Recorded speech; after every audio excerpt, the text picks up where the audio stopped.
Family, Family,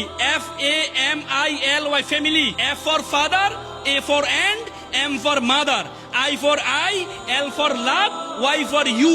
Father and mother, I love you. It's called a family. সন্তান আপনার থেকে দেখে শিখবে। আপনার সন্তান যদি মনে করেন, আপনি যদি আপনার সন্তানকে দেখান যে আপনার স্ত্রী, আপনার সন্তান পরিবার, মা বাবা পরিবারের অংশ নয়। সন্তান যখন বড় হবে, সন্তানও মনে করবে আমি আমার স্ত্রী, সন্তান, পরিবার, মা বাবা আমার পরিবার অংশ না, মা বাবাকে বৃদ্ধাশ্রমে রেখে আসবে। এই জন্য 3 প্রজন্মকে একসাথে রাখার চেষ্টা করুন। দাদা, বাবা, সন্তান একসাথে থাকার চেষ্টা করুন।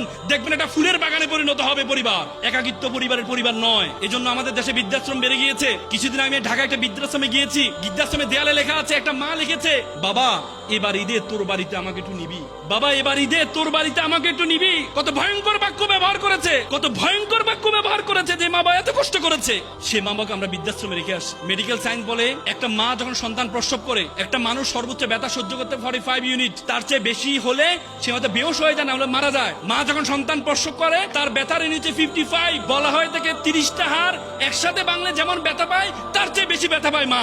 সে মা বাবাকে আমরা বৃদ্ধাশ্রমে রেখে আসি। যে 2 বছর আমরা আমাদের মা বাবা মায়ের উপর নির্ভর থাকি। বলা হয় থেকে এই 2 বছর মা 6 মাস গড়ে 6 মাস ঘুমায় না, 24 ঘন্টা ঘুমায় না, 6 মাস। মানে যে পরিমাণ ঘুম নষ্ট হয় মায়ের। এই মাকে বড় হলে বৃদ্ধাশ্রমে রেখে আসি আমরা। এই মাকে বৃদ্ধাশ্রমে রেখে আসি। আমি একটা হাদিস পড়ছিলাম, খুব আমার চোখের পানি চলে আসছে।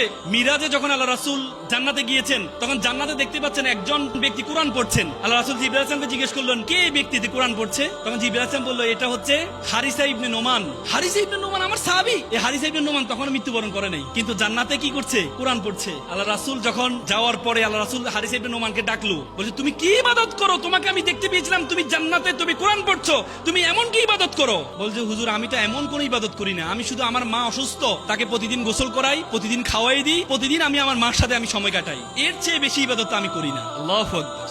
তার মানে মা বাবা, বাবাকে বলা সূর্যের মতো। সূর্য যেমন না থাকলে সূর্য আমাদেরকে গরম দেয়, বাবাও আমাদেরকে গরম দেয়। সূর্য যেমন না থাকলে পৃথিবী অন্ধকার হয়ে যায়, বাবা যদি না থাকে তোমার জীবনও তেমনি অন্ধকার হয়ে যাবে।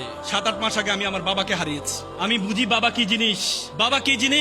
বাবা হচ্ছে একটা ছাদের মতো, নিজে গরম সহ্য করে পুরো পরিবারকে গরম থেকে রক্ষা করে। সে বাবা মাকে আমরা বৃদ্ধাশ্রমে রেখে আসি। মনে হয় ফ্যামিলি, FAMILY, ফ্যামিলি।